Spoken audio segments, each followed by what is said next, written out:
Her voice was flat when she said it. No hesitation, no tremor, just the clean precision of a knife sliding between ribs.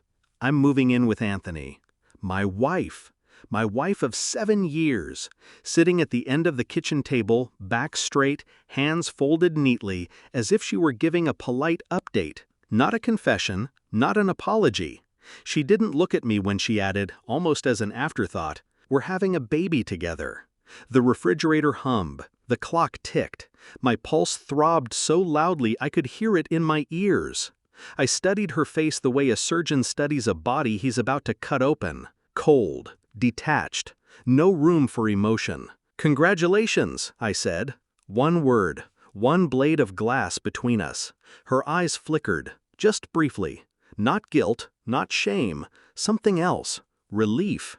And that was the part that told me everything I needed to know. She had already left me. Long before those words left her mouth. The house was too quiet after she walked out the door. I stood in the hallway, staring at the indentation her body left in the chair. The space smelled faintly of her perfume. Lavender, artificial, manufactured sweetness. Her car keys sat on the counter. She wouldn't need them anymore. Anthony would drive. I picked them up, turned them in my hand. Cold metal, like a coin you never wanted. Her words replayed in my head, like a tape stuck on loop.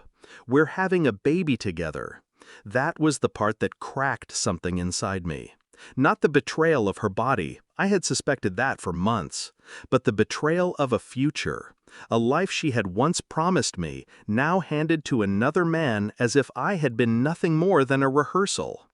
I went upstairs, sat on the edge of our bed. My bed now.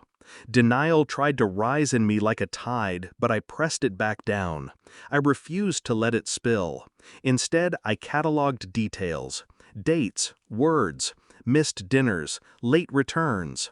The strange brightness in her voice when Anthony's name came up in old stories. The math aligned too neatly, too clean. I didn't rage, I didn't collapse. I planned. The first step was simple. Cancel the anniversary ring she had been hinting about for weeks. A quiet call to the jeweler, my voice steady, almost cheerful. "Yes, cancel the order. No, I won't be reordering." The second step, her car. Returned to the dealership under my name. She had signed nothing. It was mine to give back. Papers signed, keys gone. One less tether. The third step, passwords. All of them. Streaming services, bank accounts, joint emails. Each lock quietly reset. Each door closed behind her. Not revenge, precision. A methodical withdrawal of access. By the time she realized what she had lost, the floor beneath her would already be gone. Still, I needed proof. Not for myself, I already knew, but proof was leverage. Power. Phone records, a quiet request through a friend in the business. Texts, late-night calls, hotel charges. His name threaded through every line like rot beneath paint. Then the clinic. Discreet, efficient. A single test for peace of mind. No need for drama. Science doesn't lie.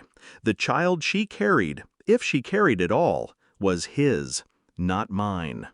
Each revelation cut cleanly, yet I bled nothing. I wore calm like armor. She thought she had escaped into some new beginning. She had no idea she was stepping into a void. The results arrived in an unmarked envelope. I didn't open it right away. I let it sit on the counter for an hour, untouched. Testing myself, controlling the urge. When I finally slid it open, the words were sterile, clinical. DNA exclusion, 0% probability of paternity. The room seemed to still. I poured myself a drink, sat by the window, waited for the sun to sink and for her absence to become a permanent fixture in the house. The phone rang at 11:47 p.m. Her voice was jagged, sobbing. "He kicked me out. Anthony, he said he doesn't want me anymore. Please, can I come back? Please." I didn't answer immediately. I let her words stumble into silence, let her desperation echo against the walls. Finally, I said, "You made your choice." Then I hung up. The pounding came 6 hours later, dawn breaking.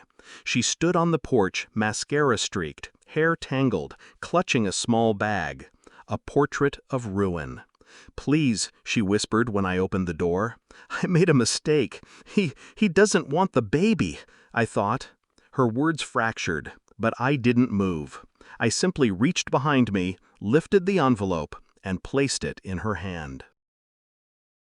She unfolded it with trembling fingers. Her eyes scanned the lines once, twice, and then froze. The sob that broke from her chest was raw, animal. She crumpled against the doorframe, clutching the paper as if it might burn through her skin. I watched her. No anger, no pity, just clarity. "You lied," I said quietly. "And you expected me to wait here, holding a future that was never mine?" Her face collapsed. She reached for me. I stepped back. The door clicked shut between us. The silence returned, but this time it felt clean. I sat at the table where she had once delivered her confession. The chair still bore the faint mark of her presence, but it no longer carried weight. My phone buzzed with messages I didn't read. Her voice outside eventually faded into nothing. I thought about the word she had used: baby. A promise, a weapon, a lie. Now it was ashes. I wasn't broken. I wasn't angry. I was empty in the way stone is empty, silent, immovable, cold. And that, I realized, was freedom. The last sound I heard that morning was the soft shuffle of her footsteps retreating into the street. The last thing I felt was relief. And the last thought I allowed myself was simple. She was never mine. And now she never would be.